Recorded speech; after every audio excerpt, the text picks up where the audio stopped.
அனைத்து மாணவர்களுக்கும் வணக்கம். இன்று இந்த காணொளியில் என்ன பார்க்க போகிறோம்னா, திருக்குறள் ஊக்கமுடைமை.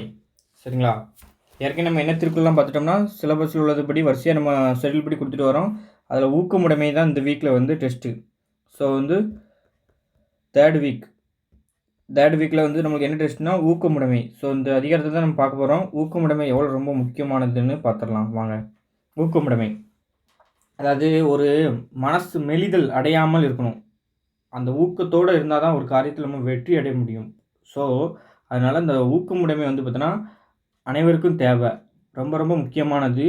உடைமைன்னு 10 அதிகாரத்தில் ஊக்கமுடைமை ஒரு அதிகாரமாக இருக்குது. அதாவது நம்ம ஒரு வினை செய்தோம், ஒரு செயல் செய்தோம், அந்த வினையை செய்வனுக்கு இந்த இயல்பு, இந்த ஊக்கம் பார்த்தா ரொம்ப ரொம்ப இன்றியமையாதது, முக்கியமானது. அதான் சொல்கிறாங்க பாருங்க. என்ன பாலில் இருக்குன்னா பொருட்பாலில் இருக்குது. என்ன இயல்னா அரசியலில் இருக்குது. சரிங்களா? 60வது அதிகாரம் மனம் தளர்ச்சியின்றி எழுச்சியுடன் செயல்புரிதல். அதாவது மனசில் தளர்ச்சி இல்லாமல், சோர்வு இல்லாமல், அந்த ஒரு இல்லாமல் எழுச்சின்னு எப்படி அந்த நல்ல ஊக்கத்துடன் ஒரு காரியத்தில் செயல்படுறது தான் ஊக்கமுடைமை அதிகாரம்.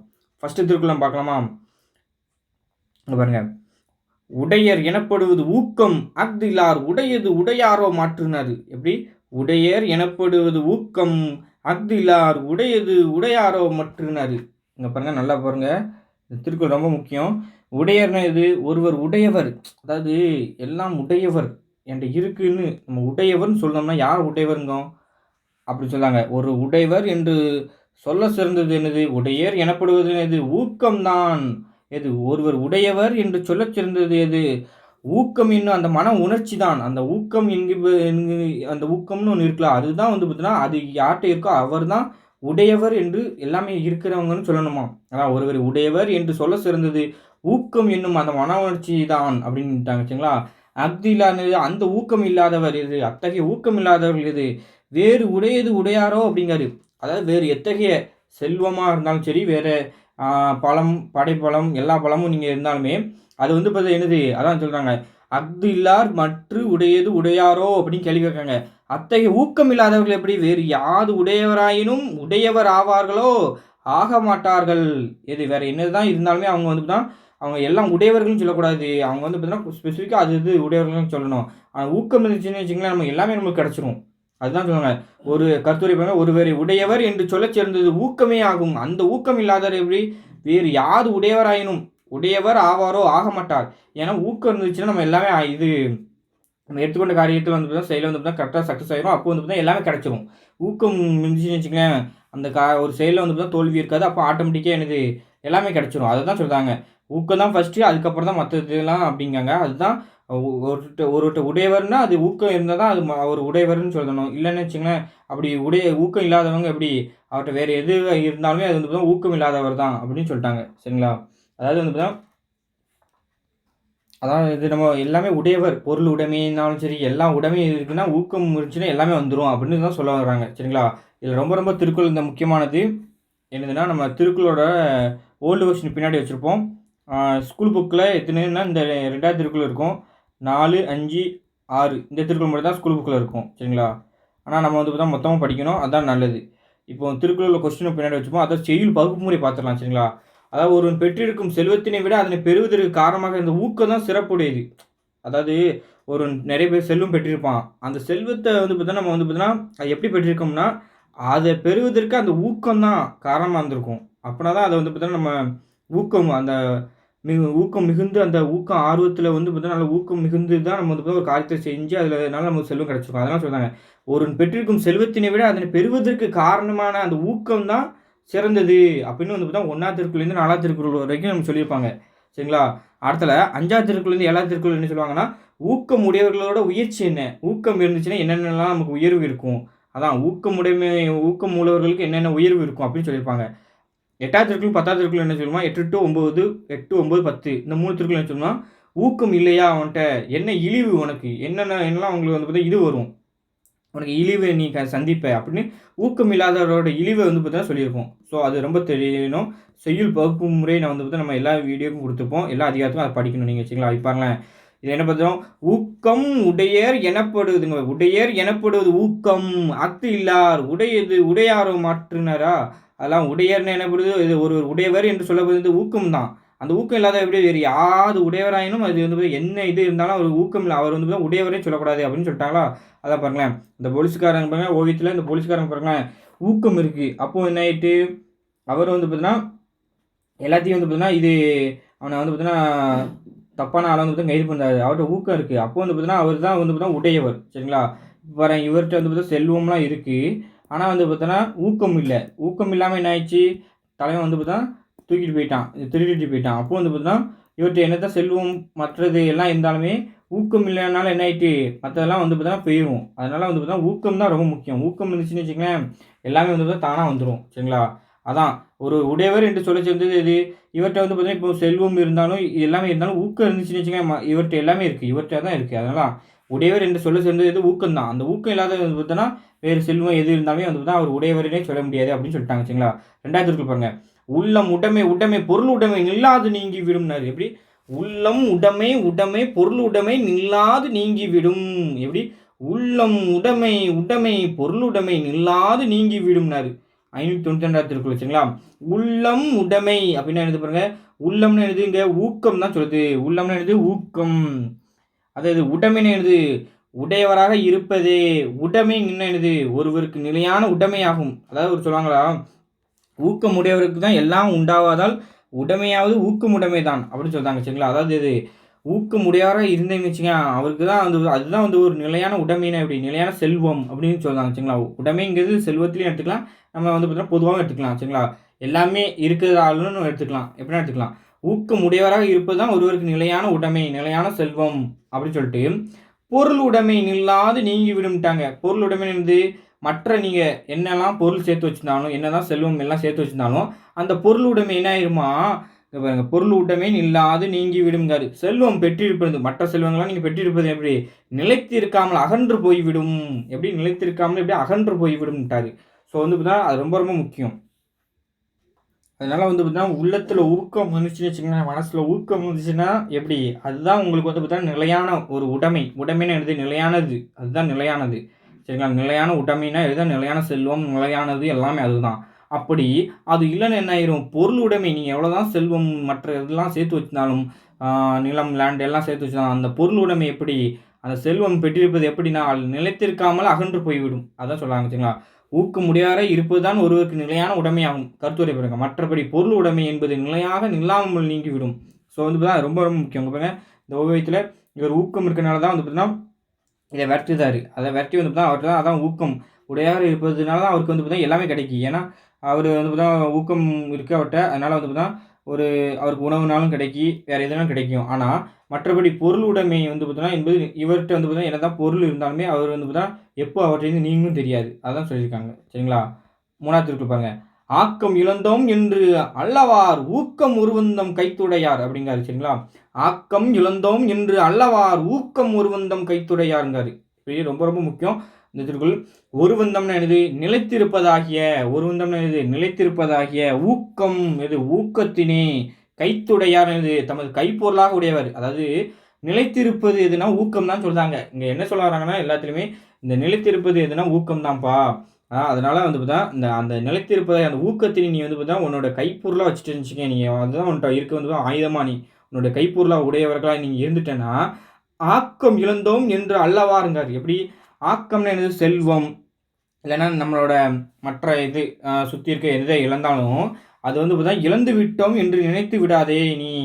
மனம் வருந்த மாட்டார்கள் அவர்கள். ஏன் மனம் வருந்த மாட்டார்கள், அவர்கிட்ட ஊக்கம் இருக்குது, அது மீண்டும் வந்து பார்த்தோன்னா அதை வந்து பார்த்தோன்னா திரும்ப இப்போ வந்து பார்த்தா அதை பெற்றுக்கொள்ளலாம். திரும்ப வந்து பார்த்தா அதில் வந்து பார்த்தோன்னா அதை ரீசைக்கிள் பண்ணிடலாம், ரீசைக்கிள் பண்ணி அதை வந்து பார்த்தா அதை வாங்கிடலாம் அப்படின்னு நினைப்பாங்க. ஏன் அவர்கிட்ட ஊக்கம் இருக்குது. அதான் சொல்கிறாங்க அது நிலைத்திருப்பதாக அந்த ஊக்கம் இருந்துச்சுன்னா எல்லாமே கிடச்சிரும். ஊக்கத்தினால தான் அந்த ஒரு செயல் வந்து தான் வெற்றி அடையும் எல்லாமே செய்யும். அது உங்களுக்கு தெரிஞ்சது தான்.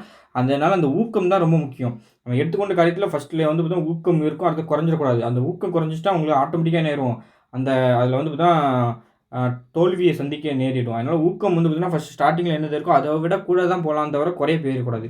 அதனால் எடுத்துக்கொண்ட காரியத்தில் ஊக்கம் ரொம்ப ரொம்ப முக்கியம். ஊக்கம் இல்லாமல் எந்த ஒரு காரியத்தில் இறங்கினாலும் அது நம்ம தோல்வியை தான் சந்திக்கும். ஸோ அதனால் நிலைத்திருப்பதை அந்த ஊக்கத்தின் தமது கைப்பொருளாக உடையவர் இருந்து அந்த அவர் வந்து பார்த்தீங்கன்னா ஒருவந்தம் ஊக்கம் கைத்துடையானது நிலைத்திருப்பதாகிய அந்த ஊக்கத்தினை தமது கைப்பொருளாக உடையவர்கள் அப்படின்னு சொல்லிட்டு ஆக்கம் இழந்தோம் என்று அல்லவான்றது எப்படி அந்த கைப்பொருள் அந்த செல்வம் அந்த செல்வத்தை இழந்து விட்டோம் என்று நினைத்து மனம் வருந்த மாட்டார்கள். அதுதான் ரொம்ப ரொம்ப முக்கியம். சரிங்களா? பாருங்க, நிலை பெற்ற ஊக்கத்தினை கைப்பொருளாக கொண்டவர்கள் கைப்பொருளை இழந்தோம் என்று மனம் வருந்த மாட்டார். கைப்பொருள் செல்வம்னு சொல்லலாம். சரிங்களா? அது தெரிஞ்சு வச்சுங்க. செல்வத்தை இழந்தோம் என்று. இங்கே பாருங்களேன், இந்த ஆள் வந்து பார்த்தீங்கன்னா ஒருத்தர் வந்து பார்த்தீங்கன்னா கார் இது வச்சிருக்காரு, பஸ் வச்சிருக்காரு. அந்த பஸ்ஸில் வந்து பார்த்தீங்கன்னா அவங்களுக்கு வந்து பார்த்தீங்கன்னா ப்ராப்ளமாக ஆகிட்டு, அந்த பஸ் வந்து பார்த்தீங்கன்னா ரிப்பேர் ஆகிட்டு எல்லாம் ஆகிட்டு. அதனால் வந்து பார்த்தீங்கன்னா இவர் ஆனால் ஊக்கம் இருக்குது. அவர் சொல்றாரு, தம்பி ஊக்கம் நிலை பெற்ற ஊக்கத்தினை கைப்பொருளாக கொண்டிருந்தனா நீ வந்து பார்த்தீங்கன்னா செல்வம் அதாவது இந்த இது போயிட்டு அவ்வளோதான். செல்வத்தை இழந்தோம் என்று நீ மனம் வருந்த மாட்டார்கள். ஸோ வந்து பார்த்தீங்கன்னா நீ மனம் வருந்தாத ஊக்கத்தை நீ வந்து பார்த்தீங்கன்னா கடைப்பிடி. ஊக்கத்தை வந்து பார்த்தீங்கன்னா வச்சுக்கிட்டு இன்னும் வந்து பார்த்தீங்கன்னா 1க்கு 3 பஸ் வாங்கு அப்படின்னு சொல்லி ஒரு அட்வைஸ் பண்ணார். ஸோ வந்து பார்த்தா அதுதான் அதோட இது. சரிங்களா? அது 4வது திருக்குறள் பாருங்க. ஆக்கம் அதர்வினாய் செல்லும் அசைவில்லா ஊக்கமுடையான் உழைனார். எப்படி ஆக்கம் அதர்வினாய் செல்லும் அசைவில்லா ஊக்கமுடையான் உழைனார். ரொம்ப ரொம்ப திருக்குறள் எல்லாமே முக்கியமான திருக்குறள் தான், ஊக்கமுடைமை. ஸோ அது ரொம்ப ரொம்ப பார்த்துக்குங்க.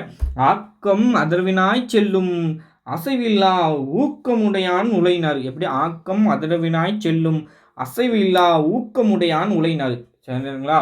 அதாவது பொருள் பார்க்கலாம். அசைவு இல்லான்னு என்னது? தளர்ச்சி என்பது இல்லாமல். தளர்ச்சினா என்னது? அந்த தேய்த மாதிரி இருக்கலாம், அந்த தளர்வு. அந்த தளர்ச்சி என்பது இல்லாமல் ஊக்கமுடையான இது ஊக்கத்தினே உடைய ஒருவன். அவன்கிட்ட வந்து பார்த்தீங்கன்னா தளர்ச்சினே இருக்காது. ஏன்னா அவன்கிட்ட சோம்பலோ அதெல்லாம் எதுவுமே இருக்காது. அப்படி இல்லாமல் அந்த அசைவு இல்லா ஊக்கமுடையான இது தளர்ச்சி என்பதே இல்லாமல் ஊக்கத்தினே தான் உடைய ஒருவன் என்ன செய்வானா? ஊழை ஆக்கம் அதர்வினாய் செல்லுங்காரு. எப்படி அந்த உடைய ஒருவன் இருக்கும் இடத்திற்கு தான் என்ன செய்யுமா? ஆக்கமே வந்து ஆக்கம் அது செல்வம் தானே வழிகேட்டு கொண்டு போய் சேரும். யார்கிட்ட? அந்த தளர்ச்சி என்பதே இல்லாமல் ஊக்கத்தினே உடைய ஒருவன் இருக்காமல அவன்கிட்ட. அதாவது ஊக்கம் இருக்கவன்கிட்ட வந்து பார்த்தீங்கன்னா அந்த ஆக்கம்னு அந்த செல்வமே அதர்வினாய் செல்லும்னு என்னது? தானே வழிகேட்டு கொண்டு செல்லுமாம். அதாவது எப்படின்னா அந்த ஏன்னா ஆட்டோமேட்டிக்காக வந்து பார்த்தா ஊக்கம் இருந்துச்சுன்னா அந்த செயல் வந்து பார்த்தா கண்டிப்பாக வெற்றி பெறும். அப்போ ஆட்டோமேட்டிக்காக செல்வம் வரும். அந்த லாஜிக்கில் தான் இது நம்ம சொல்லுவோம். எப்படின்னா அதான் அந்த லாஜிக்காக சொல்லியிருக்காரு வள்ளுவர். என்ன சொல்லியிருக்காருன்னா, அசைவில்லா ஊக்கமுடையான். அசைவில்லா ஊக்கமுடையான் அது அந்த தளர்ச்சி என்பதே இல்லாமல் ஊக்கத்தினே ஒருவன் வந்து பார்த்தீங்கன்னா உடையவனாக இருந்தான்னா அவனுடைய இருக்கும் இடத்திற்கு என்ன செய்யுமா? ஆக்கம் அதர்வினாய் செல்லுமாம். ஆக்கம் என்னது? செல்வமானது. அதர்வினாயினா என்னது? தானே வழிகேட்டு கொண்டு செல்லும்னா என்னது? போய் சேரும் அப்படின்ட்டாங்க. கருத்துரை பாருங்க. தளர்ச்சி என்பதே இல்லாமல் ஊக்கத்தினே உடையவன் இருக்கும் இடத்திற்கு என்ன செய்யும்? அந்த ஊக்கத்தினே உடையவனுடைய இருக்கும் இடத்திற்கே வந்து என்னது? அந்த பொருள் தானே வழிகேட்டு கொண்டு செல்லும். பொருள் என்னது? செல்வம் தானே வழிகேட்டு கொண்டு என்னதுன்னா தேடி கொண்டு வரும். சரிங்களா? ரொம்ப ரொம்ப முக்கியம். அதனால் பார்த்தீங்கன்னா இவர் ஊக்கம் இருந்துச்சுன்னு வச்சுங்களேன், ஆட்டோமேட்டிக்காக நம்மகிட்ட வந்து பார்த்தீங்கன்னா அது எல்லாமே வந்து தானாக ஆட்டோமேட்டிக்காக வரும். அதுதான் சொல்ல வராங்க. சரிங்களா? அது 5வது திருக்குறள் பார்க்கலாம் பாருங்க. வெள்ளத்து அணைய மலர் நீட்டம் மாந்தர்தம் உள்ளத்து அணையது உயர்வு. ஸோ வந்து பார்த்தீங்கன்னா இந்த 4 திருக்குறள் பார்த்தீங்களா, உங்களுக்கு ஊக்கத்தில் வந்து பார்த்தீங்கன்னா செல்வத்தை பற்றியே தான் பேசியிருக்கோம். அதை நம்ம வந்து பார்த்தீங்கன்னா செயல் வகுமுறை சொல்லிப்போம் பாருங்க. ஒரு பெற்றிருக்கும் செல்வத்தினை விட அதை பெறுவது காரணமாக இருந்தால் அந்த ஊக்கம் தான் சிறப்புடையது. ஊக்கம் தான் சிறப்புடையது. அதை பெற்றிருக்கு அந்த செல்வத்தை விட ஊக்கம் தான் சிறப்புடையதுன்னு சொல்லியிருக்கோம். எது? முதல் 4 திருக்குறள். அது 5வது திருக்குறள் பாருங்க. வெள்ளத்தணைய மலர் நீட்டம் மாந்தர்தம் உள்ளத்து அணையது உயர்வினார். எப்படி? வெள்ளத்தணைய மலர் நீட்டம் மாந்தர்தம் உள்ளத்து அணையது உயர்வினார். பாருங்க, மலர் நீட்டம்னது அந்த நீர் பூக்களுடைய தண்டுகளின் நீளம் இருக்குல்ல. ஒரு நீர் பூக்கள்னா எப்படி? ஒரு குளத்துலையும் சரி எதுலாம் பார்த்துருப்பீங்க. அந்த நீர் பூக்கள் இருக்கும். அதாவது தாமரைன்னு வச்சுக்கோங்க, எதனாலும் வச்சுக்கலாம். அந்த நீர் பூக்களுடைய அந்த தண்டு அதாவது தண்டு எப்படி இருக்கும்னா அந்த தண்டு அந்த மலர் எவ்வளோ தூரம் வளர்ந்துருக்குமோ அந்த தண்டுகளோட நீளம் எப்படி இருக்கும்னா அது வெள்ளத்தணையனா என்னது?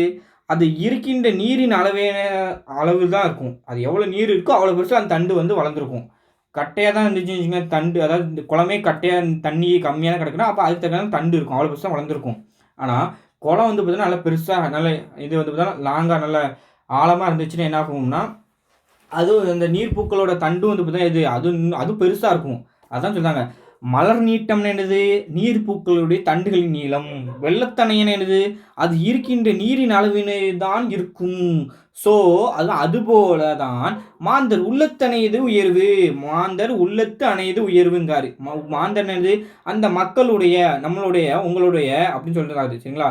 மக்களுக்கு உங்களுடைய உள்ளத்தணையதுனது அவர்கள் கொண்டுள்ள ஊக்கத்தின் அளவினது தான் எது உங்களுடைய உயர்ச்சி இருக்கும்பா அப்படிங்காரு. உங்களுடைய வந்து பார்த்தீங்கன்னா நீங்கள் எந்த இடத்துல இருக்கணும்னு நீங்கள் வந்து பார்த்தீங்கன்னா 2ல இருக்குமா, 4ல இருக்குமா, குரூப் 1ல இருக்கணுமான்னு அது வந்து பார்த்தீங்கன்னா, அது எது நீ தீர்மானிக்குங்காரு. அது உங்களுடைய நீங்க மனசுல கொண்டு இருக்க அந்த ஊக்கத்தின் அளவினு தான். நான் மெயின்ஸ், குரூப் 2 எதுனாலும் வந்து பார்த்தீங்கன்னா, என்னோட முடியும் அப்படின்னு அந்த ஊக்கம் இருக்கு தெரியுமா? அந்த ஊக்கம் தான் உங்கள வந்து பார்த்தீங்கன்னா உயர்வடை செய்யும். எப்படி உயர்வடை செய்யுதுன்னு எத உவமையா சொல்றாரு? அந்த நீர்ப்பூக்கள் இருக்குல்ல, ஒரு நீர்ப்பூக்களோட தண்டு எவ்வளோ பெருசு இருக்கு? அது அந்த தண்ணிக்கு தக்க வந்து பார்த்தா அவ்வளோ பெருசு வந்துருது. அதால வர முடியுது மாரி தான் அத சொல்லி இத உங்களுக்கு சொல்றாரு சரிங்களா? அதனால ஊக்கம் உங்கள்ட்ட இருந்துச்சுன்னா, கண்டிப்பா அது வந்து பார்த்தா உங்களுக்கு உயர்ச்சிய தான் தரும் அப்டின்ட்டாங்க சரிங்களா? கருத்துரை பாருங்க. நீர்ப்பூக்களின் தண்டுகளின் நீளமானது நீண்ட நீரின் அளவினதாக இருக்கும். அதுபோல தான் மக்களுடைய உயர்ச்சி எப்படி அது ஊக்கத்தின் அளவினதாக இருக்கு. அவளுடைய உயர்ச்சி யாருடைய மக்களுடைய உயர்ச்சி வந்து பார்த்தா அதாவது ஒருத்தனோட உயர்ச்சி. சாரிப்பா டாக் சவுண்ட் போட ஆரம்பிச்சுட்டு. இங்க பாருங்க. அதாவது என்ன பார்த்தோம், இங்க பாருங்க நீர்ப்பூக்களோட தண்டுகள் நீளம் எப்படின்னா, அந்த நீரின் அளவுக்கு தக்கன தான் இருக்கும். அதாவது பாருங்க, நீரினோட அளவு வந்து பார்த்தீங்கன்னா, உயர உயர வந்து பார்த்தா அந்த தண்டு வந்து பார்த்தீங்கன்னா உயர்ந்துரும். அதனால வந்து பார்த்தீங்கன்னா, நீங்களும் வந்து பார்த்தீங்கன்னா, உங்களோட ஊக்கம் வந்து பார்த்தீங்கன்னா, அதிகமாக அதிகமாக உங்களுடைய வந்து பார்த்தீங்கன்னா, நீங்களோட உயர்ச்சியும் வந்து பார்த்தீங்கன்னா, உங்களோட உயர்வும் வந்து பார்த்தீங்கன்னா 2லேருந்து 1 அப்படியே வந்து பார்த்தீங்கன்னா, மேல மேல போகலாம். அது எந்த துறையில இருந்தாலும் சரி. அதனால உங்களோட உயர்வு வந்து பார்த்தா, உங்களோட ஊக்கத்த வச்சு தான் உங்களோட உயர்வு வந்து பார்த்தா தீர்மானிக்கப்படுகிறது. அப்படின்னு சொல்லுதாரு சரிங்களா? எது அந்த நீர்ப்பூக்களோட தண்டு எப்படி வந்து பார்த்தீன்னா, தண்ணியோட அளவு உயர உயர அது வந்து பார்த்தீங்கன்னா, உயர்ந்து கொண்டே இருக்குது. இங்க பாருங்களேன். இந்த தண்ணியோட இந்த பூ இது பாருங்க. இந்த ஓவியத்தில பாருங்க. இந்த இவ்வளோ தான் இருக்கு நீரு. அதுவரைக்கும் வந்து பார்த்தீங்கன்னா, தண்டு வளர்ந்திருக்கு. அப்போ தண்ணி வந்து பார்த்தீங்கன்னா, இவ்வளத்துக்கு வந்துட்டு அதுவரைக்கும் வந்து பார்த்தீங்கன்னா, அந்த தண்டு வளர்ந்திருக்கு. அது மாரி தான் உங்களுடைய உயர்வு வந்து பார்த்தீங்கன்னா, எப்படி இருக்கும்? இந்த ஆள்ட்ட ஊக்கம் ரொம்ப இருந்தனால தான், அவருடைய வந்து பார்த்தீங்கன்னா, ஒரு கலெக்டர் கூட ஆயிருக்காரு. அதனால வந்து பார்த்தீங்கன்னா, உயர்வு எப்படி? உயர்வுனா என்னது? அந்த உயர்வு உங்களுக்கு வரணும்னா, உங்கட்ட இது ஊக்கம் தான் இருக்கணும் அப்படின்னு சொல்றாங்க. எத காமிச்சுன்னா, இந்த நீர்ப்பூக்களோட தண்டுக்கள வச்சு காமிச்சு உவமையா வந்து வள்ளுவர் ஐயா சொல்லியிருப்பாரு. 6வது திருக்குறள் பாருங்க. "உள்ளுவது எல்லாம் உயிர் உள்ளல் மற்றது தள்ளினும் தள்ளாமை நிறுத்தின" அது எப்படி? "உள்ளுவது எல்லாம் உயிர் உள்ளல் மற்றது தள்ளினும் தள்ளாமை நிறுத்தினது." சரிங்களா? இங்க பாருங்க. உள்ளுவதுன்னா என்னது? நினைப்பது. எல்லாம்னா என்னது? எல்லாம். உயர்வுன்னா என்னது? உயர்வாக. உள்ளன்னா என்னது? நினைத்தல் வேண்டும். சொல்லுவாங்களா? சும்மா வந்து பார்த்தீங்கன்னா, காசா, பணமா அடிச்சுடு, அடிச்சுடு இந்த மாரி அது மாரி தான். நினைப்பது எல்லாமே நீ உயர்வா தான் நினைக்க வேண்டும் அப்படிங்காரு. ஏன்? அது தள்ளினும் தள்ளாமை நிறுத்தினது. அது தள்ளினும்னா எது? அவ்வாறு நினைத்தது. தள்ளினும்னா எது? அது கைகூடாமல் போனாலும் சரி, தள்ளாமையான நிறுத்தினது. அது தள்ளாமையான தன்மையினுடையது அது அது வந்து பார்த்தா கிடைச்ச மாரி தான் அப்படின்ட்டாரு சரிங்களா? அதாவது நினைப்பதெல்லாம் நீ உயர்வா அது நினைச்சது நீ கைகூடாம போனாலும் சரி, அது வந்து பார்த்தீங்கன்னா, நீ எடுத்துக்கொண்ட காரியம் ஊக்கம் வந்து பார்த்தீங்கன்னா, நீ பெரிய காரியத்த எடுத்திருக்க. அதனால வந்து பார்த்தா கைகூடாம போனாலும் சரி பரவால்ல. அது வந்து பார்த்தீங்கன்னா, ஒரு வெற்றி மாரி தான் அப்படின்னு சொல்லியிருப்பாரு. சரிங்களா? "உள்ளுவது எல்லாம் உயிர் உள்ளல் மற்றது தள்ளினும் தள்ளாமை நிறுத்தினாரு." அதான் பாருங்க. உள்ளுவது எல்லாம் என்னது? நினைப்பது எல்லாம். உயிர் உள்ளல்னா என்னது? உயர்வாக நினைத்தல் வேண்டும். அது தள்ளினும்னா என்னது? அவ்வாறு நினைத்தது கைகூடாமல் போனாலும் எப்படி? அந்த நினைச்சது கைகூடாம போனாலும் எப்படி?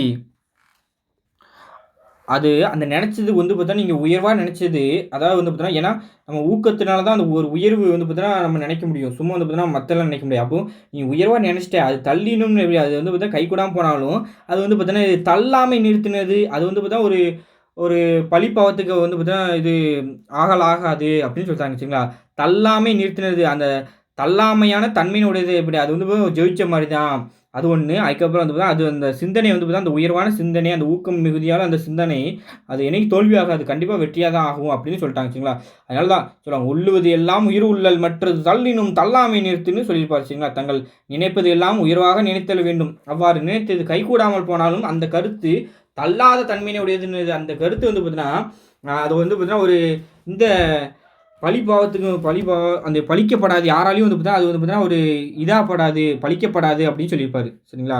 அதனால பாருங்க, இவர் வந்து பார்த்தோன்னா, இந்த மேடம் வந்து பார்த்தீங்கன்னா, நல்லா ராக்கெட்ல வந்து பார்த்தீங்கன்னா, இது விடணும்னு நெனச்சுட்டு, ஒரு உயர்வா நெனைக்கி, எப்படி நினைப்பதெல்லாம் வந்து பார்த்தீங்கன்னா, இப்படி நெனைக்கி. ஆனா, ஆ இது நெனைச்ச காரியம் கைகூடாம போனாலும், அந்த அவங்க நெனைக்காங்க தெரியுமா? அந்த நெனைச்ச காரியமே அது வந்து பார்த்தீங்கன்னா, வெற்றி தான். சரிங்களா? அதுதான் சொல்றாங்க. ஸோ முடிஞ்சதா? அத பாருங்க. 7வது திருக்குறள் ரொம்ப ரொம்ப முக்கியமான திருக்குறள் தான். "சிதைவிடத்து ஒல்கார் உரவோர் புதையம்பின் பட்டுப்பாடு ஊன்றும் களிறுனாரு." எப்படி? "சிதைவிடத்து ஒல்கார் உரவோர் புதையம்பின் பட்டுப்பாடு ஊன்றும் களிறுனாரு." ரொம்ப ரொம்ப திருக்குறள் முக்கியமானது. நல்ல திருக்குறள். சரிங்களா? சிதைவிடத்து ஒல்கார் உறவோர் புதையம்பின் பட்டுப்பாடு ஊன்றும் களிர்னாரு. களிர்னா என்னது? யானைன்னு உங்களுக்கு தெரியும். களிறு புதையினா என்னது? புதையம்பின்னா என்னது? அந்த கூர்மையான அம்புகளினாலே பட்டுன்னு என்னது? புண்பட்ட போதும். நல்லா பார்த்துருக்கீங்களா? ஒரு போர்க்களத்துலலாம் வந்து பார்த்தீங்கன்னா யானை நல்ல கூர்மையான அம்புல வந்து பார்த்தீங்கன்னா நல்லா வந்து பார்த்தீங்கன்னா தனது மார்பில வாங்கியிருக்கும். தனது உடல் முள்ள வந்து பார்த்தீங்கன்னா அந்த மார்பில வந்து பார்த்தீங்கன்னா அம்பு தனது உடல் ஃபுல்லுமே வந்து பார்த்தீங்கன்னா அம்புகள் தரித்திருக்கும். அதான் சொல்றாங்க. களிறு புதையம்பின் பட்டுனது யானையானது கூர்மையான அம்புகளினாலே புண்பட்ட போதும் என்ன செய்யும்? பாடு ஊன்றும் என்னது? தளராமல் தனது பெருமையினை நிலைநிறுத்தும். பார்த்துருக்கீங்களா? இந்த ஓவியத்தில் காமிக்க பாருங்க. இத பாருங்களேன். ஒரு போர்க்களத்திலும் சரி எங்கனாலும் வந்து பார்த்தா இந்த யானை வந்து என்ன செய்யும்னா, தனது அம்புகளினால தனது வந்து பார்த்தா தனது உடல் ஃபுல்லா வந்து தரித்திருந்தாலும், தனது பெருமை, தனது ஊக்க மிகுதியால அந்த தனது பெருமையினை வந்து பார்த்தா நிலைநிறுத்தும். ஏன்னா, அது ஊக்கம் இருக்கு. எவ்வளோ பெரிய வந்து பார்த்தீங்கன்னா, ஆளா வந்தாலும் நான் வந்து பார்த்தீங்கன்னா சமாளிப்பேன்னு அந்த ஊக்கத்த வந்து கடைசி வரை கைப்பிடிக்கி. அதான் சொல்றாங்க.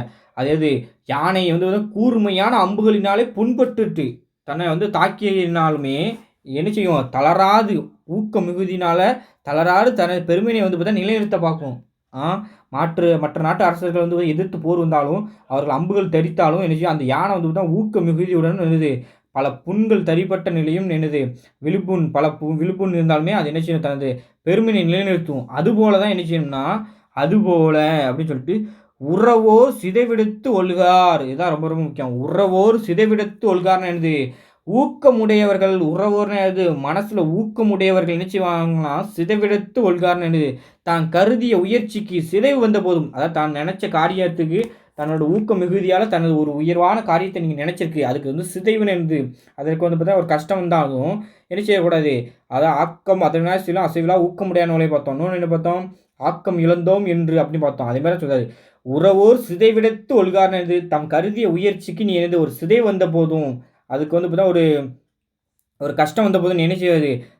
ஓல்கார்னர் தளராது தனது பெருமையினை நிலைநிறுத்துபவர் ஆவார்கள். ஏன்னா, அவங்க வந்து பார்த்தீங்கன்னா, ஊக்கம் இருக்கு அவங்கட்ட. அப்ப என்ன அந்த அந்த காரியத்தில வந்து பார்த்தீங்கன்னா, சிதைவு வந்தபோதும் வந்து பார்த்தீங்கன்னா, தளர மாட்டார்கள். மனசு தளர மாட்டார்கள். அந்த காரியத்தை எடுத்துக்கொண்ட காரியத்தில பின்வாங்க மாட்டார்கள். எதுலயும் வந்து பார்த்தீங்கன்னா, அதுதான் சொல்றாங்க. தான் கருதிய உயர்வான உயர்ச்சிக்கு தான் எடுத்துக்கொண்ட காரியத்தில வந்து பார்த்தீங்கன்னா, அங்கங்க ஸ்ட்ரகிள் வரும். ஸ்ட்ரகிள் வந்தாலும் தளர மாட்டார்கள். தனது பெருமையினை நிலைநிறுத்துவார்கள். இதே மாரி அந்த யானை அங்க போய் அம்புகள் வந்து பார்த்தா தரித்த நிலையிலும் தனது பெருமையை எப்படி நிலைநாட்டுதோ அது மாரி தான் இந்த ஊக்கம் மிகுந்தவர்கள் இந்த இருக்காங்களா அந்த ஊக்கம் மிகுந்தவர்கள் எனது தான் கருதிய உயர்வான செயல் ஒரு உயர்வான ஒரு செயல் இல்லை ஒரு வினை காரியத்துக்கு நீங்கள் ஏதாவது நினச்சிட்டிங்கன்னா அந்த ஆனால் வந்து பார்த்தா அதுக்கு வந்து பார்த்தா சிதைவினை இருந்து அதுக்கு வந்து பார்த்தா ஒரு கஷ்டம் வந்த போதும் சரி அதுக்கு துன்பம் வந்த போதும் என்ன செஞ்ச போது தளர மாட்டார்கள் ஏன் தனது பெருமையை நிலைநிறுத்துவதற்காண்டி அவங்க கண்டிப்பாக வந்து பார்த்தா அதுலேருந்து வந்து பின்வாங்க மாட்டாங்க அதை தான் சொல்லியிருக்காங்க சரிங்களா அதான் சிதைவிடுத்து ஒல்கார் உறவோரு புதையம்பின் பட்டுப்பாடு உண்டும் களிர்னாரு சரிங்களா ரொம்ப ரொம்ப முக்கியமான திருக்குறள் அடுத்த திருக்குறள் பார்க்கலாமா அதாவது இது ரொம்ப ரொம்ப முக்கியம் அந்த 7வது திருக்குறள் என்ன சொல்லணும்னா இந்த ரொம்ப இது சொல்லுமா அதாவது 7வது திருக்குறள் என்ன சொல்லணும் தெரியுமா நம்ம அந்த இது இருக்கலாம் எத்தகைய துன்பத்தினையும் தாங்கும் பார்த்துருக்கீங்களா யானை வந்து பார்த்தா உருவத்தில் பெருசு தான் ஆனால் எத்தகைய துன்பத்தினையும் தாங்கிக்கிட்டு தனது அம்புகள் தரித்த நிலையும் அப்படி வந்து பார்த்தா முன்வாங்க அதை வந்து பார்த்தா பின்வாங்காமல் அதை வந்து பார்த்தா தன்னை பெருமையை நிலைநிறுத்த பார்க்குது அதை இது தன்னோட பெருமையை வந்து பார்த்தா நிலைநிறுத்த பார்க்குது அது வந்து யானையோட குணம் அது மாதிரி தான் ஊக்கம் உடையவர்கள் வந்து பார்த்தா தனக்கு வந்து பார்த்தா ஒரு சிதை வந்த போதும் சரி ஒரு துன்பம் வந்த போதும் சரி ஒரு ஸ்ட்ரகிள் வந்த போதும் என்னதுன்னா அதை வந்து பார்த்தா அது வந்து பின்வாங்கக்கூடாது அதுதான் ஊக்கமுடையவர்களோட சிறப்பு அப்படின்னு சொல்லியிருக்காங்க சரிங்களா யானையானது கூர்மையான அம்பினில் எப்படி புண்பட்ட போதும் தளராமல் தன் பெருமையை நிலைநிறுத்தும் அதுபோல தான் ஊக்கமுடையவர் தம் கருதி உயர்ச்சிக்கு துன்பம் வந்த போதும் தளராது தன் பெருமையை நிலைநிறுத்துவார்கள்னு அந்த கருத்துரை இருக்குது அந்த 8வது பாருங்க உள்ளம் இல்லாதவர் எய்தார் உலகத்து வள்ளியம் என்னும் செருக்கு சரிங்களா உள்ளம் இல்லாதார் எய்தார் உலகத்து வள்ளியம் என்னும் செருக்கு அப்படிங்காரு சரிங்களா ரொம்ப ரொம்ப இதுவும் முக்கியமான திருக்குறள் 8வது திருக்குறள் பாருங்க உள்ளம் இல்லாதவர் எப்படி உள்ளம் இல்லாதவர் எய்தார் உலகத்து வள்ளியம் என்னும் செருக்குனார் சரிங்களா அதாவது உள்ளம் இல்லாதவர் என்னது ஊக்கம் இல்லாதவர்கள் உள்ளம் இல்லாதவர் என்னது ஊக்கம் இல்லாதவர்கள் நம்ம ஏற்கனவே பார்த்துருக்கோம் எந்த 2 திருக்குறள் கடைசி வந்து பார்த்தா இதை சொல்லுதுன்னா இங்கே பாருங்கள் 8, 9, 10 கடைசி 3 திருக்குறள் என்ன சொன்னால் ஊக்கம் இல்லாதவருக்கு இழிவை சொல்லுவோம் அவங்கள வந்து பார்த்தீங்கன்னா இவ்வளோ நேரம் நீ ஊக்கம் இருந்துச்சுன்னா என்னென்னலாம் சொன்னார் வள்ளுவர் சொல்லிட்டு உன்ட்ட ஊக்கம் இல்லையா உனக்கு என்னென்னலாம் அது வந்து பார்த்தா உன்னை திட்டு தான் பாருன்னு திட்ட ஆரம்பிச்சிட்டாரு சரிங்களா உள்ளம் இல்லாதவன் என்று ஊக்கம் இல்லாதவர்கள் என்று உலகத்து வள்ளியம் என்று உலகத்தாருள் வன்மையுடைய வன்மை என்னது அந்த ஈகை குணம் உடையவர்கள், அதை கொடுப்பவர்கள் சரிங்களா? நல்லவர்கள் அப்படின்னு சொல்லுவாங்கல்ல. அதான் கொடுத்தா தான் நல்லவன்னு சொல்லுவாங்க. கொடுத்தா தான் புகழ் கிடைக்கும், எல்லாமே கிடைக்கும். அதனால வன்மை, ஈகை குணம் வந்து பார்த்தீங்கன்னா ரொம்ப ரொம்ப முக்கியமானது. அந்த ஈகை குணம் இருக்கணும்னு வச்சுக்கங்களேன், அதுக்கு வந்து பார்த்தீங்கன்னா எது தேவைன்னா, ஊக்கம் தான் தேவை. ஏன் ஊக்கம் தேவைன்னா, நீ ஊக்கம் இருந்தா தான் ஒரு காரியம் வந்து பார்த்தீங்கன்னா கண்டிப்பா செல்வம் வரும். செல்வம் வந்தா தான் மற்றது எல்லாம் கிடைக்கும். அப்படி மற்றது கிடைச்சா தான் வந்து பார்த்தீங்கன்னா, நீங்க வந்து பார்த்தீங்கன்னா ஈகைய கூட கொடுக்க முடியும். அதனால இந்த ஊக்கம் இல்லன்னு வச்சுக்கங்களேன், உங்களுக்கு அது கூட கிடைக்காது. அததான் இங்க மறைமுகமா சொல்லி பார்ப்பாங்க. ஊக்கம் இல்லாதவர்கள் உலகத்தாருள் வன்மையுடையம் என்னது? அந்த ஈகை குணம் உடையவர் அப்படின்னு என்ன செய்ய மாட்டார்களாம்? அந்த என்கின்ற தம்மை தாமே மதிக்கும் பெருமையினை பெறமாட்டார்கள். ஏன்னா, அவங்கள்ட்ட வந்து பார்த்தீங்கன்னா ஒண்ணுமே சேராது. எப்படி வந்து சேரும்? ஊக்கம் இல்லாம வந்து பார்த்தீங்கன்னா, மத்தது எப்படி வந்து சேரும்? சேராது. அதுதான் சொல்றாங்க. ஊக்கம் இல்லாதவர்கள் உலகத்தாருள். உலகத்தார்ன்னா எப்படி? இந்த உலகத்துல நான் ஈகை குணம் உடையவன், நான் அப்படியாப்பட்டவன், நான் வந்து பார்த்தா இப்படியாப்பட்டவன் அப்படிலாம் சொல்ல முடியாது. அதுதான் சொல்றாங்க. வன்மை உடையவன் ஈகை குணம் உடையவும் என்கின்ற அந்த தம்மை தாமே மதிக்கும். மதிக்கும்னா எப்படி? தம்மை தாமே அந்த பெருமிதமா சொல்லலாமா? அந்த அந்த பெருமைய வந்து பார்த்தா பெறமாட்டான். ஏன்னா, அவனுக்கு ஊக்கம் இல்ல. ஊக்கம் இல்லன்னது மொத்தம் ஆட்டோமேட்டிக்கா எதுவுமே கிடைக்காது. அதுதான் சரிங்களா? அது ரொம்ப முக்கியம். அதான் சொல்லிருக்காங்க. வள்ளியம் என்னும் செருக்கு எய்தார்ன்னு அந்த பெருமையினை பெறமாட்டார் அப்படின்னு சொல்லிட்டாங்க. சரிங்களா? ரொம்ப ரொம்ப முக்கியமான திருக்குறள். அது பாருங்க. ஊக்கம் இல்லாதவர்கள் இந்த உலகத்துல யாம் வன்மையுடையவனது நான் ஈகை குணைய உடையவர்கள் என்று தம்மை தாமே மதிக்கும் பெருமையினை பெறமாட்டார்கள். சரிங்களா? இந்த திருக்குறள பாருங்களேன். ஓவியத்துல பாருங்க. ஊக்கம் இல்லாதவர்கள் வந்து பார்த்தோன்னா, இவன் வந்து பார்த்தா இவன்ட்ட ஊக்கம் இல்ல. கீழ ஒரு இது இருக்கு. ஆனாலும் வந்து பார்த்தீங்கன்னா, கீழ வர முடியல. அப்படி ஊக்கம் இல்லாதவன் வந்து பார்த்தீங்கன்னா, என்ன செய்வான்? இப்படி ஊக்கமே இல்லாம கீழ இறங்காம இருக்கான். அப்ப இவன்லாம் எப்படி வந்து பார்த்தீங்கன்னா, நெறைய இதுக்கு குடுக்க முடியும்? குடுக்க முடியாது. இந்த உலகத்துல வந்து பார்த்தீங்கன்னா, இவன் வந்து பார்த்தீங்கன்னா, நான் வன்மை உடையவர்கள், நான் ஈகை குணம் உடையவர்கள் எப்படின்னு தம்மை தாமே மதிச்சு சொல்ல முடியும்? சொல்ல முடியாது. ஆனா வந்து பார்த்தீங்கன்னா, இவர் வந்து பார்த்தீங்கன்னா, கொடுக்குற ஆளு. சரிங்களா? அதனால வந்து இவர்ட்ட ஊக்கம் இருக்கு. அதனால வந்து பார்த்தீங்கன்னா, இவர் வந்து பார்த்தீங்கன்னா, இது எல்லாமே கொடுப்பாரு. அதனால தான் சொல்லியிருக்காங்க. சரிங்களா? ஒரு ஓவியத்தில எல்லாமே வரைஞ்சிறாருப்பா. ஓவியம் வரைஞ்சிருக்காரு. அத வந்து பார்த்தீங்கன்னா, ஆ அத நம்ம உள்வாங்குறத விட அது ஒரு அழகுக்கு வச்சுக்கும். மேக்ஸிமம் நல்லா எடுத்துக்கலாம். சரிங்களா? அதுக்கப்புறம் என்ன செய்யணும்னா, நீங்க அந்த கருத்துரை அதுதான் ரொம்ப ரொம்ப முக்கியம். அதுதான் பாதிக்கும். சரிங்களா? அடுத்து பாருங்க 9வது திருக்குறள் பாருங்க. "பரியதுங் கூறுங்கொட்டதாயினும் யானை வெறும் புலிதக கூறினாரு." சரிங்களா? புலிதா கூறினாரு. சரிங்களா? எப்படி? "பரியதுங் கூறுங்கோட்டதாயினும் யானை வெறுவும் புலிதா கூறினாரு." சரிங்களா? பரியதுன்னா என்னது? பரியதுன்னா மற்ற மிருகங்களை விட பெரிய உடம்பினை உடையது எது? கூறு கோட்டதுன்னு எது? பரியதுன்னு எது? மற்ற மிருகங்களை விட பெரிய உடம்பினை உடையது எது? அந்த கூர் கோட்டதுன்னு எது? அந்த கூர்மையான கொம்புகளையும் உடையது எது? என்றாலும் என்னது? ஆனா அவ்வளவுதான் இருக்கான். ஏதாவது என்றாலும்னா என்றாலும், ஆயினும் எது? என்றாலும் யானை இது அந்த யானையே எனது புலி தாக்குறியின் வெறும் சரிங்களா? புலி தாக்குறியின் வெறும் எனது அதாவது நல்ல உருவத்துல பெரிய உடம்பை உடையதும், நல்ல தந்தத்தில வந்து நல்ல கூர்மையான தந்தங்களை உடைய அந்த கொம்புகளை உடைய அந்த யானையை என்ன செய்யும்? அந்த ஊக்கம் மிகுந்த அந்த சிறிய அதாவது பாருங்க, ஊக்கம் மிகுந்த அந்த சிறிய புலியானது என்ன செய்யுமாம்? தன்னை எதிர்த்து வரும்போது அந்த யானை பயப்படும் அப்படின்னு சொல்லியிருக்காங்க. அதுதான் இந்த திருக்குறளோட அர்த்தம். சரிங்களா? அதோ "பரியதுங் கூறுங்கோட்டது ஆகினும் யானை புலிதாக் கூறின் வெறும்னாங்க." அங்க சொல்றாங்க சரிங்களா?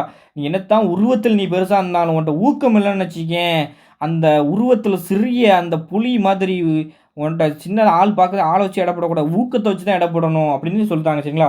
ஊக்கத்தில வந்து பார்த்தா சிறியது தான். எது? ஊக்கத்தில சிறியது கிடையாது. ஊக்கத்தில அதிகமானது எதுன்னா புலி. ஆனா உருவத்தில சிறியது தான் புலி. ஆனால் உருவத்தில் பெரியது யானை. ஆனால் ஊக்கத்தில் சிறியது. அதுட்ட ஊக்கம் இல்லை. அந்த யானையை என்ன செய்யுது? யானையை எப்படி புலி வீழ்த்துதுன்னா, அது ஊக்கம். அதாவது இந்த புலிய பார்த்தோனே வந்து பார்த்தா, அதுட்ட ஊக்கம் வந்து குறைஞ்சிருது. அதுட்ட இருக்க தன்னம்பிக்கை குறைஞ்சிருது. ஆனால் இந்த புலிக்கு அவ்வளோ பெரிய உருவத்தை பார்த்தாலும், யானையை அவ்வளோ பெரிய யானையா அவ்வளோ பெருசா இருந்தாலும், அதோட பார்த்தாலும், அந்த உருவத்த பார்த்தாலும், அது இருக்கிற எடுத்துக்கொண்ட காரியத்தில அந்த ஊக்கத்தில வந்து பார்த்தீங்கன்னா குறையல. அதனால வந்து பார்த்தீங்கன்னா, அந்த யானைய வந்து பார்த்தா அந்த புலி என்ன செய்யுது? வீழ்த்தி விடுது. அதனால நீங்க வந்து பார்த்தீங்கன்னா, ஊக்கத்த வச்சு தான் வந்து பார்த்தா, இது உங்கள்ட்ட ஊக்கம் இல்லன்னா, இதே மாரி அந்த யானைய மாரி நீங்க வீழ்ந்து விடுவீங்க அப்படின்னு சொல்றாங்க. எது? புலிகிட்ட தான். சரிங்களா? புலிட்டன்னா எது? ஊக்கம் மிகுந்தவர்கள்ட்ட. அதனால ஊக்கம் இல்லன்னா, அந்த வந்து பார்த்தீங்கன்னா, நம்ம எடுத்துக்கொண்ட காரியத்தில வந்து பார்த்தீங்கன்னா, கண்டிப்பா தோல்வி அடைஞ்சுருவோம். அததான் சொல்ல வராங்க. சரிங்களா? "பரியதுங் கூறுங்கோட்டதாயினும் யானை வெறும் புலிதகு கூறினாரு." சரிங்களா? அது ரொம்ப ரொம்ப முக்கியம். கருத்துரை பாருங்க. "மற்ற மிருகங்களை விட பெரிய உடம்பினை உடையது எது? கூர்மையான கொம்புகளும் உடையது." 2 சொல்லுங்க ஆச்சுங்க. மற்ற மிருகங்களை விட பெரியது தான் எது? யானை. கூர்மையான கொம்புகளை உடையதும் யானை தான். ஆனாலும் அந்த யானையானது என்னதுன்னா, அந்த ஊக்கம் மிகுந்த புலியிடம் வந்து பார்த்தீங்கன்னா, என்ன செய்யுமாம்? அது எதிர்த்து வரும்போது வந்து பயந்துரும். சரிங்களா? அந்த பாருங்களேன், இந்த ஓவியத்தில பாருங்க. ஊக்கம் மிகுந்த யானை ஊக்கம் மிகுந்த யானைன்னு எப்படி? ஓரளவு ஊக்கம் மிகுந்திருக்கும். அதுக்கு சார் அந்த இதில வந்து பார்த்தீங்கன்னா, யானைய பெருமையா பேசுனாங்க. இங்க என்ன சார் யானைய இப்படி பேசுனாங்கன்னா, அப்படி இல்ல. அது வந்து பார்த்தீங்கன்னா, யானைய விட வந்து பார்த்தீங்கன்னா, இந்த உருவத்தில கொண்ட சிறிய புலி என்னச்சுன்னா, அத விட ஊக்கத்தில அதிகமா இருக்கு. அப்போ வந்து பார்த்தீங்கன்னா, அது இதுட்ட தோல்வி அடையுது. சரிங்களா? எது உருவத்தில பெருசா இருந்தாலும், கூர்மையான கொம்புகள் இருந்த இது கொம்பு தந்தம் வச்சிருந்தாலுமே என்ன செய்யுது? இந்த புலி வந்து என்ன செய்யுதுன்னா, தனது ஊக்கம் மிகுந்த ஊக்கத்துடன் தாக்கும்போது என்னது? அந்த யானைய வந்து பார்த்தீங்கன்னா வீழ்த்துது. அதுதான் சொல்லி தராங்க. சரிங்களா? தன்னை எதிர்த்து வரும்போது அது பயப்படுது. அதுதான் ரொம்ப ரொம்ப முக்கியம். சரிங்களா? அடுத்த 10வது இருக்கு பாருங்க. அதான் என்ன சொல்ல வராங்கன்னா, இதுல மறைமுகம் என்ன கருத்துன்னா, ஊக்கம் இல்லையா வந்து பார்த்தீன்னா, உனக்கு வந்து பார்த்தீங்கன்னா, கண்டிப்பா உனக்கு வந்து பார்த்தீங்கன்னா, ஒரு தோல்வி தான். உனக்கு இழிவு அந்த இழிவ சொல்லுது. ஊக்கம் இல்லாதவருடைய இழிவ சொல்லுது. ஸோ வந்து பார்த்தீங்கன்னா, 8, 9, 10 இதுக்குள்ள இருந்துச்சுன்னா, ஊக்கம் இல்லாதவரோட இழிவ தான் சொல்லியிருக்கும். அது தெரிஞ்சு வச்சுக்கங்க. 10வது இருக்கு பாருங்க. உரம் ஒருவருக்கு உள்ள வெறுக்கை பாருங்கப்பா. உரம் ஒருவருக்கு உள்ள வெறுக்கை அஃதில்லார் மறமக்கள் ஆதலை வேறு அப்படிங்காரு. எப்படி? உரம் ஒருவருக்கு உள்ள வெறுக்கை அஃதில்லார் மறமக்கள் ஆதலை வேறுன்னாரு. சரிங்களா? 600வது திருக்குறள் என்னதுன்னா, உரம் ஒருவருக்கு உள்ள வெறுக்கை அஃது இல்லார் மறமக்கள் ஆதலை வேறுன்னாரு. சரிங்களா? ஒருவருக்குன்னா என்னது? ஒருவருக்கு. உரம்னா என்னது? திண்மையான அறிவு. சரிங்களா? அதாவது ஒருத்தர் சொல்லுவோம்ல, ஒருவனுக்கு நல்ல கூர்மையான அறிவு, நல்ல ஒரு ஷார்ப்பான அறிவு, திண்மையான அறிவுனா என்னது சார் அப்படின்னு கேட்டீங்கன்னா, அதான் ஒருவருக்கு உரம்னா என்னது? உரம்னா என்னதுன்னா, அத வளர வைக்கிறது. அதாவது உயர்ச்சிய குடுக்குறது எல்லாமே எடுத்துக்கலாம் சரிங்களா? அதான் திண்மையான அறிவு. ஏன்னா அறிவு வந்து பார்த்தீங்கன்னா வளர வைக்கும். எல்லாம் செய்யும். அதனால திண்மையான அறிவு என்பது எது? உள்ள வெறுக்கை. உள்ள வெறுக்கைன்னா அந்த ஊக்கம் நிறைந்திருப்பது தான். அதான் சொல்ட்டாங்க. சரிங்களா? திண்மையான அறிவு என்பது எது? ஒருவனுக்கு வந்து பார்த்தீங்கன்னா, திண்மையான அறிவு என்பது எது? ஊக்கம் நிறைந்திருப்பது தான். அதான் இது ஒருவருக்கு உரம் எது? உள்ள வெறுக்கைன்னா என்னது? அந்த ஊக்கம் நிறைந்திருப்பது தான் அப்படின்ட்டாங்க. சரிங்களா? அடுத்து பாருங்க. அஃதில்லார்ன்னா அந்த ஊக்கம் இல்லாதவர்கள். அந்த ஊக்கம் இல்லாதவனுக்கு என்ன ஆயிடும்னா, அவன் மரம் வேறு மக்கள் ஆதலை அப்படின்ட்டாங்க. சரிங்களா? அவன் எப்படி மரம் வேறு மக்கள் ஆதலை அப்படின்ட்டாங்க. சரிங்களா? அவன் என்னதுன்னா, அந்த ஊக்கம் இல்லாதவர் எது? மரங்கள் ஆவார் அப்படின்னா எது? அவர் மக்களாக மாட்டார்கள். அவர் மரங்கள் தான் அப்படின்னு சொல்லியிருப்பாரு. இங்க பார்த்தா ஏன்னா லாஸ்ட் 3 திருக்குறள் வந்து நம்மள ஏசவும் செஞ்சாரு. வள்ளுவர் வந்து பார்த்தீங்கன்னா ஊக்கத்த பத்தி பேசிட்டே இருந்தாரு. ஊக்கம் இல்லையா அவனுக்கு வந்து பார்த்தீங்கன்னா, என்ன ஆவ என்ன ஆவன்னு உன்னோட இழிவ சொல்ட்டாரு. அதான் ஊக்கம் இல்லாதவரோட இகழ்ச்சி, அவங்களோட திட்ட ஆரம்பிச்சுட்டாரு. அதான் சரிங்களா? அவன் அதான் அந்த அஃது இல்லாதது அந்த ஊக்கம் இல்லாதவர்கள் எது? மரம் வேறு மக்களாதலை அப்படின்னு அவர்கள் அந்த ஊக்கம் இல்லாதவர்கள் மரங்களாவார். அவர் மக்களாக மாட்டார்கள் அப்படின்ட்டாங்க சரிங்களா? இயற்கை மரங்களுக்கும், இந்த மரங்களுக்கும் வேறுபாடு என்னவென்றால், அதான் இயற்கை மரங்களுக்கும் நீனும் மரம் தான். ஏன்னா உன்ட்ட ஊக்கம் இல்ல. நீனும் மரம் தான். உனக்கும் அதுக்கு என்ன வேறுபாடுனா, அந்த மக்கள் தோற்றம் தான். மக்கள் தோற்றமே ஆகும் அப்படின்ட்டாங்க. சரிங்களா? அதனால நீங்க ரொம்ப ரொம்ப பார்க்கணும் என்னன்னா, இந்த 10வது பாடல் வந்து பார்த்தீங்கன்னா என்னன்னா, ஊக்கம் இல்லாதவர்கள் மரம் தான் என்பது சிந்திக்கத்தக்கது. சரிங்களா? அவர் வந்து பார்த்தா ஊக்கம் இல்லாதவர்கள் மரத்துக்கு வந்து பார்த்தீங்கன்னா சொல்லியிருப்பாரு. அதனால அது சிந்திக்கத்தக்க திருக்குறள். ரொம்ப ரொம்ப முக்கியமானது. ஏன்னா அது வடிவத்தால் மக்கள் போல காணப்பட்டாலும் சரிங்களா? வடிவத்தில மக்களைப் போல காணப்பட்டாலும் எப்படி? அது ஊக்கம் இல்லாததால் மக்களா கருதப்பட இது அது ஊக்கம் இல்ல. ம். ஊக்கம் இல்லாததால் மக்களாக கருதப்பட என்று கூறினார். சரிங்களா? ஊக்கம் இல்ல. அதுட்டனால வந்து பார்த்தீங்கன்னா, அது மக்களாக கருதப்பட மாட்டார். எது? அந்த மரத்த. அதனால வந்து பார்த்தீங்கன்னா, ஊக்கம் இல்லன்னு வச்சுக்கங்களேன், நம்மளும் மனுஷன்னு இருக்க மனிதன்ட்டயும் ஊக்கம் இல்லன்னா, அது வந்து பார்த்தீங்கன்னா, அது மரம் மாரி தான் சொல்ட்டாரு. ஏன்னா, மரத்துக்கிட்ட வந்து பார்த்தீங்கன்னா, ஊக்கம் இல்லாதனால தான் வந்து பார்த்தீங்கன்னா, அது ம ம மரத்துன்னு நம்ம பேர் வச்சுருக்கோம். அதனால அப்படி சொல்லிட்டாரு. சரிங்களா? இயற்கை மரங்களுக்கும், இந்த மரங்களுக்கும் என்ன? இயற்கை மரங்களுக்கும், இந்த மரங்களுக்கும் என்னது? அந்த வளர்கின்ற அந்த மரங்களுக்கும், ஊக்கம் இல்லாத அந்த மரங்களுக்கும் என்ன வேறுபாடுனா, அது மக்கள் தோற்றம் தான். எது? தோற்றத்த தான். தோற்றம்னா என்னது? அவன்ட்ட இருக்க அந்த ஊக்கத்த வச்சு தான் வேறுபாடுன்னு தவிர வேற எதுவும் கிடையாதுன்னு அப்படி சொல்ட்டாரு. சரிங்களா? இங்க பாருங்களேன். கருத்துரை. ஒருவருக்கு திண்ணிய அறிவானது எது? அது ஊக்கம் மிகுந்து இருப்பது தான். அந்த ஊக்கம் இல்லாத மக்களாக மாட்டார்கள். மக்களாவே கிடையாது. அவங்க மரங்கள் தான் ஆவார்கள் அப்படின்ட்டாங்க. இயற்கையாக உள்ள மரங்களுக்கும் இவர்களுக்கும் உள்ள வேறுபாடு என்னவென்றால், அது மக்கள் தோற்றம் தான் அப்படின்ட்டாங்க. எதுனா வடிவத்தால் மக்களைப் போல காணப்பட்டாலும், ஊக்கமில்லாததால் மக்களாக கருதப்பட மாட்டார். ஸோ அது தெரிஞ்சது தான். அத சொல்லிட்டு என்ன சொல்றாங்கன்னா, அதான் "உருப்போத்தான் மக்கள் ஒப்பன்றல் இல்லாதிருத்தல் ஆகும்." அப்படின்னு ஊக்கமுடையவர்களுக்கு ஒரே வழி அப்படின்னு வந்து பார்த்தா, அந்த ஒரு இதில சொல்லியிருக்கும். சரிங்களா? இப்ப பாருங்களேன், ஊக்கம் இல்லாதவர்கள் பார்த்தீங்கன்னா, "மக்கள போலவர் தான்." அப்படி சொல்லிட்டாங்களா? ஊக்கமுடையவர்கள் தான் வந்து பார்த்தீங்கன்னா, அவங்களுக்கு அவர் தான் அதான் அறிவு எல்லாமே இருக்குன்ட்டாங்க. அத ஒருவருக்கு உரம் உள்ள வெறுக்கே தான். ஒரு திண்மையான அறிவு என்பது ஊக்கம் நிறைந்திருப்பது தான். இந்த ஊக்கம் நிறைந்திருப்பது தான் வந்து பார்த்தீங்கன்னா, அவர் எல்லாம் செய்தாரு. சரிங்களா?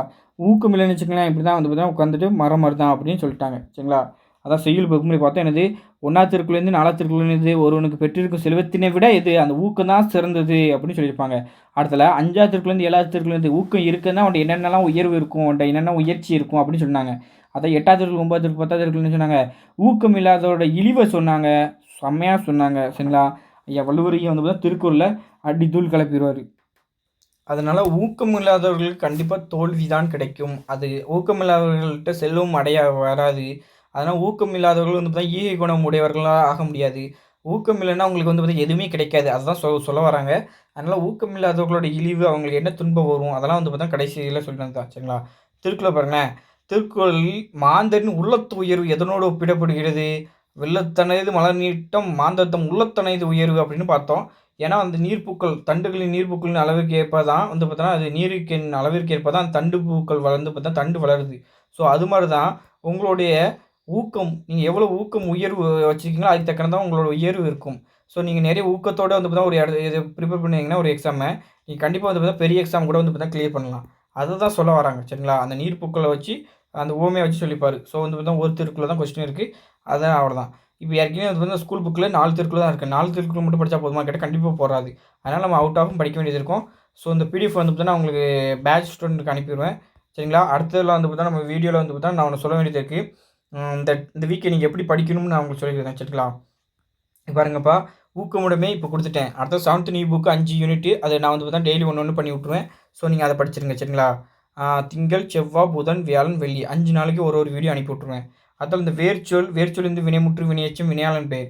இதெல்லாம் நீங்க எப்படி படிக்கணும்னா, நான் உங்களுக்கு சொல்றேன். வேர்ச்சொல்னா எப்படின்னா, ஸ்கூல் புக்ல ஒரு வேர்ச்சொல் இருக்கும்.